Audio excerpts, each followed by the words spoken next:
What's going on, guys? SMH Super Mario Hoops with some more hoops. And today, now that we kind of know what every team's going to look like going into the season, I feel like it's about time that I go through my NBA predictions for the standings in the playoffs next year. So without further ado, let's get started. First, with the Eastern Conference, at the number 15 spot, it's going to be the Charlotte Hornets. Now, the Hornets, they didn't even make the playoffs last year, and they lost their best player in Kemba Walker. And they also lost Jeremy Lamb and Frank Kaminsky, and all they got back really was Terry Rozier. So they're going to see a serious decline. Now, at number 14, we got the Cleveland Cavaliers. Now, they still have Kevin Love, who wasn't really healthy last year, so it's kind of hard to gauge where this team is when they're all fully healthy. They have a young backcourt in Darius Garland and also Colin Sexton. But other than that, a lot of the role players are just like, okay, not too crazy. 14 seed for them. At number 13, we got the New York Knicks. Now, I think everyone can agree that the New York Knicks had a pretty disappointing offseason. You know, they ended up with Julius Randle, who's not bad, but then they just got like a bunch of other guys, a lot of power forwards, and they could have really had KD and Kyrie and also Zion as well. But, I mean, unfortunately, it doesn't all work out like that. I see them as a 13 seed. At number 12, it's going to be the Washington Wizards. It's going to be pretty much the same thing as last year. It's basically just going to be Bradley Beal all on his own.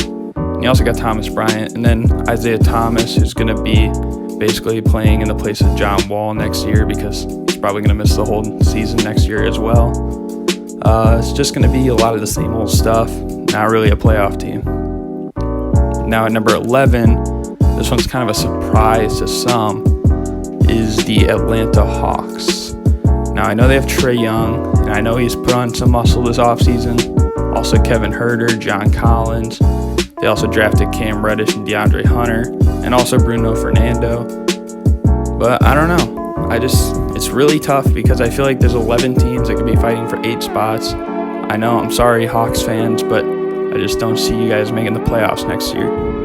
Now, at number 10, I got actually the Miami Heat. Now, I feel like a lot of people are actually overrating the Miami Heat in a way. I mean, yes, they did add Jimmy Butler, but they also lost Josh Richardson. You know, they lost Hassan Whiteside. Obviously, Dwayne Wade retired. And they also got Tyler Hero, who's a nice, solid shooting guard, but I don't know how much better that's really going to make them as a team. I feel like they're kind of borderline playoff team, and in this case, I don't see them making it. 10 seed for them. At the number 9 seed, might be also another surprise. I have the Toronto Raptors. Yes, the 2019 NBA champion Toronto Raptors. They lost to Kawhi Leonard as well as Danny Green. Some of their veterans like Kyle Lowry, Serge Ibaka, and Marc Gasol, they're getting up there in age. I'm not really sure how I like the idea of Pascal Siakam being the number 1 guy on a serious threat of a team. I do think he will be an all-star or in the all-star discussion again next year, though. But, I have them as the 9 seed. Now, at the 8 seed, starting to get into the playoff teams, I got the Chicago Bulls, okay? Now, hear me out, because I am a Bulls fan, but I really think that they made some really good acquisitions this summer. I mean, they already have Zach LaVine and Lauri Markkanen, along with a 3-and-D guy like Otto Porter. They added Thaddeus Young, who's a pretty good team leader, Thomas Satoransky, who filled the role of John Wall good 2 seasons ago now. So I think with all that, as well as drafting Kobe White and Daniel Gafford, I think they have a really good shot next year at making the playoffs, and I have them making it in this case. Now at number 7, I got the Orlando Magic. Obviously, they were a 7 seed last year, and they brought everyone back, which is really good. That was one thing that I kind of feared that they wouldn't do, which would put them outside of the playoffs. But they also added Al-Farouq Aminu, who's a pretty good defender, and Markelle Fultz actually looks like he's kind of getting his shot back, kind of like how it was in college. So I got them making the 7 seed. Now at number 6, I got the Brooklyn Nets. I think next year is not really going to matter too much to Nets fans. I mean, they're going to be a playoff team, obviously, because they got Kyrie Irving, DeAndre Jordan, Joe Harris, Karis LeVert, all those guys. But obviously, Kevin Durant's probably not going to play at all next year. They're looking forward to 2 years from now. But I have the Nets at 6. Now, at number 5, I got the Detroit Pistons. Now, a lot of people forget that the Pistons were a lot higher in the standings last year when everyone was healthy. Then Blake went down, and then they nearly missed the playoffs at the end, barely squeaked it out. And he was also injured for most of the first round, which is why they didn't really stand a chance. But I think if everyone's healthy next year, or at least a little bit more healthy than they were last year, then they should be better. They also added Derrick Rose, who, averaged 18 points per game off the bench last year. They got a wing in Tony Snell. Luke Kennard had a good playoffs. He'll probably have a better year next year. And they might get Joe Johnson as well. So I got the Detroit Pistons at number 5. Moving on to number 4, I got the Boston Celtics. Now the Boston Celtics are going to be really weird next year. They still have the 3 forwards kinda in Tatum, Brown, and Hayward. They lost Kyrie and Horford and added Kemba Walker and Enes Kanter. They also lost guys like Marcus Morris and Terry Rozier. So I'm not really sure how they're going to do. I think chemistry-wise, they'll be better. But talent-wise, I think they definitely took a dip.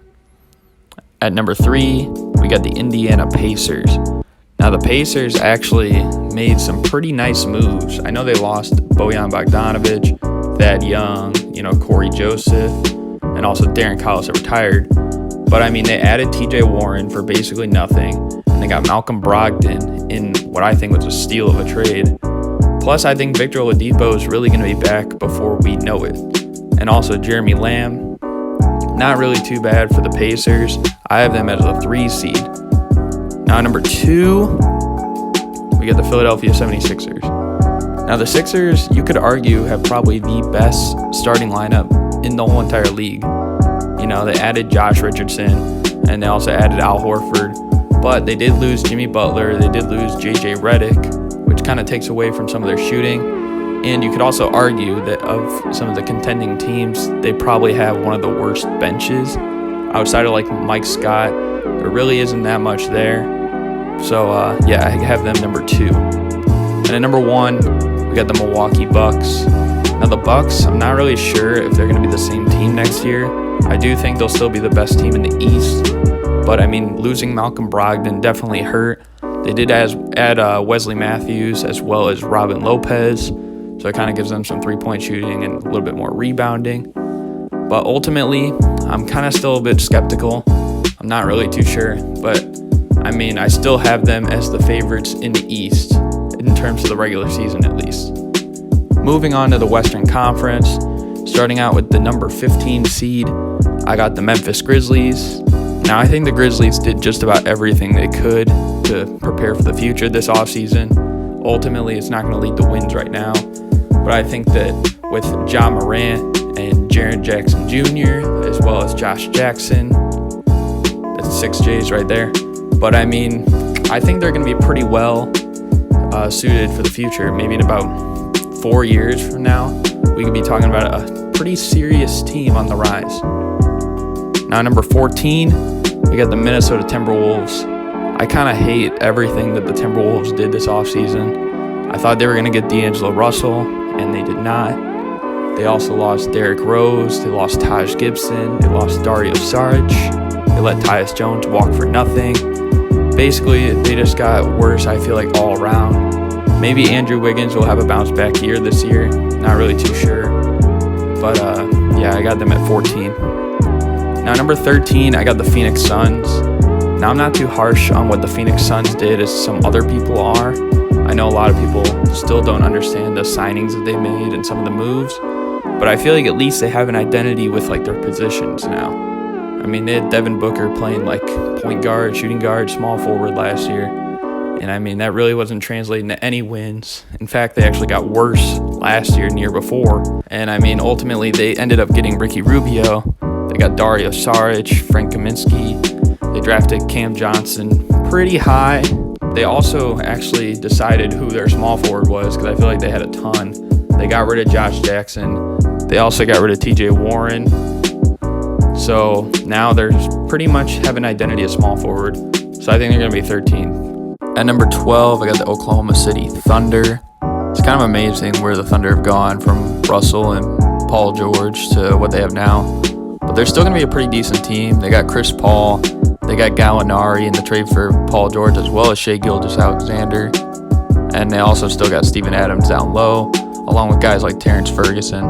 So they're still going to be in the playoff hunt. At number 11, we got the New Orleans Pelicans. They're going to be a really fun team to watch next year. They got a ton of athleticism with Zion, Lonzo, Ingram, all those guys. Also got J.J. Redick as a solid shooter. And don't forget, they also have Drew Holiday. And they also signed Derek Favors, so they're going to be pretty decent. Definitely fighting for a playoff spot, too. At number 10, we got the Dallas Mavericks. Now, they got one of the better young duos in the game, Luka and also Kristaps Porzingis. Although their bench is pretty weak. I mean, they got guys like Seth Curry, Jalen Brunson had an okay season last year. And so, I mean, Boban is all right, but, I mean, he doesn't really have too much stamina. But I think their depth is what's going to keep them from being in the top 8. At number 9, we got the Sacramento Kings. Yet again, the Sacramento Kings are going to be a number 9 seed. Going to be kind of like the Nuggets were the past few years until they made the playoffs last year. But they got a nice young core of Fox, Bagley, Buddy Hield, and they also got some vets like Ariza and Dwayne Dedmon. They're going to still be really good and pushing for a playoff spot, but I feel like they'll just miss it yet again. At number 8, I got the San Antonio Spurs. Now, obviously, the Spurs have a pretty nice duo with DeMar DeRozan and also LaMarcus Aldridge. They also had some young guys kind of show out in the playoffs, like Derek White and Bryn Forbes. And then also veterans like, obviously, Rudy Gay. And obviously, I'm never going to pick against a team that has a Hall of Fame coach, arguably the greatest ever, and has made the playoffs for the longest streak in who knows how long. I think it's been 21 years now. So that's just insane. I'm not going to pick against them until I actually see it. Now, this is where it gets tough because all these teams can interchange, however. But number 7, I'm going with the Houston Rockets. I'm not a believer, I'll say that. I'm not a believer in 2 players with the highest usage rate of all the players in the league over the last 3 years. I feel like other guys like Eric Gordon aren't going to get the chance to create plays as much. Also Gerald Green, and I know some of those guys often like the ball in their hands to initiate for themselves. So I feel like the role players are going to be kind of diminished. And when it comes down late in the game, I feel like they're definitely not going to be doing too well with Westbrook and Harden. Both of them don't really have the clutch gene. And I mean, that's why I got them at 7. Now, number 6, this is another tough one. I'm going with the LA Lakers, the Los Angeles Lakers. With LeBron and Anthony Davis, I feel like they're both going to miss a lot of games. And I know when people say that about the Lakers, people will retaliate with the Clippers and stuff like that. We'll talk about the Clippers later. But, I mean, as for right now, the Lakers, obviously, they're going to have load management issues. And, I mean, their center is kind of a big question mark with DeMarcus Cousins they signed, and now he just got hurt. And now they got Dwight Howard in there. And, I mean, are they running LeBron at the point? If not, their backcourt's kind of bad, honestly. So I got them at number 6. At number 5, I got the Golden State Warriors. Yes, the Golden State Warriors. I know that's kind of surprising to put them over the Lakers and over the Rockets because of everything that's transpired over the offseason. But I feel like D'Angelo Russell is going to be a really good fit in that system. Klay Thompson will come back earlier than most people think. And obviously, you still have Steph Curry, and people don't remember how good Steph Curry was when he was the number 1 option on a team. He averaged 30 points a game, unanimous MVP as well. So I got them at number 5. And keep in mind, this is regular season as well that we're doing right now. Now, number 4, I got the Portland Trailblazers with Dame and CJ in the backcourt. I mean, that's obviously going to get you a playoff berth. That's been the case for the last 5 years now with just those two, obviously. They've made the playoffs for 7. But you also got Yusuf Nurkic, who will come back from his injury. In the meantime, they got Hassan Whiteside. I would not be surprised if they made a midseason trade for someone, maybe like Kevin Love. They also got good depth off the bench that people aren't talking about. Kent Bazemore's a good 3-and-D guy. Anthony Tolliver's a good 3-point shooter. Nasir Little they drafted. And they also got Rodney Hood. They brought him back, which was kind of a big thing. I didn't think they were going to. And then they also got Anthony Simons, who I think is going to have a breakout year or two. Now, at number 3, I got the Utah Jazz. Now, Now, the Utah Jazz are probably the most overlooked winner. Well, I won't really say that, but they definitely won in the offseason, but probably not the most out of everyone, which is kind of unfortunate for them. But I think with adding Mike Conley, it kind of helps Donovan Mitchell's game. They added Bogdanovich for shooting, Ed Davis for rebounding, Jeff Green, who's a good defender, not a bad shooter. I think it just all makes sense, and they're going to be pretty well. Now, number 2, I got the Denver Nuggets. The Denver Nuggets are going to be the 2 seed yet again. It's not because they did anything really wrong. I think doing basically nothing was probably the best thing they could do. Because really, they got Michael Porter Jr. coming back. He's going to be healthy. And they also got Jeremy Grant in a trade. So that was pretty good as well. Now, number 1, we got the LA Clippers. I know people are going to say load management and stuff like that. Yes, Paul George will miss some games early in the year, but they'll still have Kawhi. And I mean, yes, he'll take off games for load management, but you also got to think, Anthony Davis has nagging injuries throughout the whole year. You know, that's why I put the Lakers so much lower. And also LeBron had an injury last year that kept him out like 30 games. I mean, we didn't really see a serious injury that could keep people out of games comparing to the Clippers. I know Paul George had a shoulder issue, and he'll miss a few games to start the year, but he didn't really have it that kept him out last year in games. Also got Lou Williams and Montrezl Harrell. Those are 2 guys that helped win 48 games last year. And also Patrick Beverley. So they just got a lot of depth. They're going to be a really fun team to watch. I have them number 1 in the West. Now for the playoffs, in the first round, we have the 1-seeded Bucks and 8-seeded Bulls. I'm going to take the Bucks in 5 in that series. Then we got the 4-seed Celtics and 5-seed Pistons. I'm actually taking the Pistons in 7. I feel like with Cantor down low, he's going to struggle defending Blake. And also Drummond and D Rose will provide a pretty good scoring punch as well. 3-seed Pacers, 6-seed Nets. Give me the Pacers in about 5 games. As for the 2-seed Philadelphia 76ers and the 7-seed Magic, I'll take the 76ers in 5. Moving over to the Western Conference, we got the 1-seeded Clippers and 8-seed Spurs. I'll take the Clippers in 4. The 4-seeded Portland Trailblazers and 5-seeded Warriors. This is actually really tough, but I actually think that Portland's going to win this series in 7. Considering they were really close in a lot of the games last year, I know they got swept, but in reality, they could have very well won games 2 through 4. But I think that they will actually win this series in 7. And another series I have going to 7 is the 3-seed Jazz and the 6-seed Lakers. This is going to irritate a lot of people, but I have the Jazz winning. I think the Jazz's defense is going to be insane next year. I feel like we already know how good they're going to be.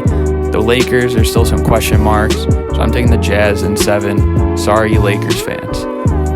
As for the 2-7 matchup, 2-seed Nuggets and 7-seed Rockets, I'm taking the Nuggets in 6. Now moving on to the second round, we got the 1-seeded Bucks playing the 5-seeded Pistons.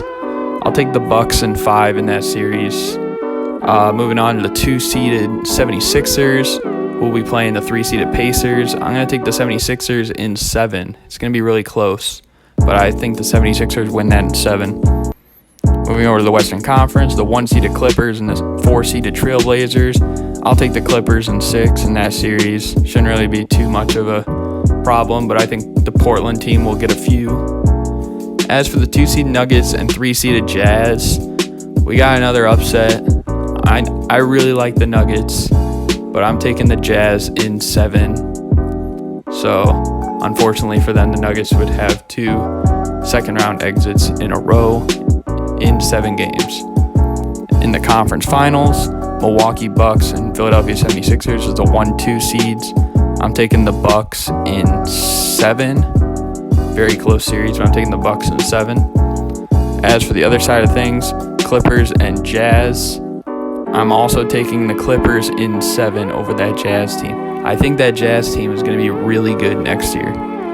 As for the NBA Finals, the Bucks and the Clippers, the Bucks would have home court advantage, but in the end, I think it's the Clippers winning that series in 6, and they will be your NBA champions next year. Kawhi Leonard will be the Finals MVP for back-to-back years. But overall, I'm just really excited for next season. It should be a lot of fun. that a lot of teams have a chance actually next year. Be sure to comment down below if you have any differences that you want to share, and also like and subscribe if you enjoy this type of content, because I make this type of stuff along with, a bunch of other things related to basketball and some Mario in there, just sprinkle it in. But I think that's gonna do it for me, and I'm out. Peace.